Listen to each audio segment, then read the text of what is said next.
آج کل کے اسٹوڈنٹس کا جو ایشو ہے کہ وہ سائنس سبجیکٹس کو زیادہ فوکس کرتے ہیں کیونکہ آگے سائنس کا زمانہ ہے، یہ بھی سائنس کا زمانہ ہے. اور بینگ اردو ٹیچر میں یہ بات بچوں کو فوکس، میں ان کو کہتا ہوں کہ اردو پہ فوکس کس طرح کرنا ہے. تو سب سے زیادہ تو اردو میں آپ کو انٹرسٹ لانا پڑے گا. اردو ادب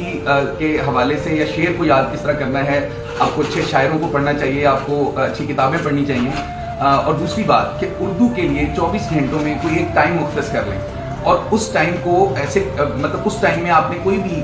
مطلب اور ایسا کام نہیں کرنا، صرف اردو کی لکھائی اور اردو کی تشریحات، ان کی وضاحت، اس پہ فوکس کریں. اور اپنے آپ کو کوئی خلاصہ یاد کر لیں، کوئی تشریح یاد کر لیں، اس حوالے سے ان کو کریں. اور اگر آپ یہ سمجھتے رہیں گے کہ میں اردو کو آخر میں جا کے تیار کر لوں گا تو یہ انتہائی مشکل ہو جائے گا آپ کے لیے، اور یہ آخر میں جا کے یہ بات بڑی آپ کے لیے اذیت کا باعث بنے گی کہ میں نے اردو کو کیوں نہیں پہلے ساتھ ساتھ تیار کیا. تو آپ ڈیلی اپنی روٹین لائف میں، جیسے کہ فار ایگزامپل آپ تلخیص کے لیے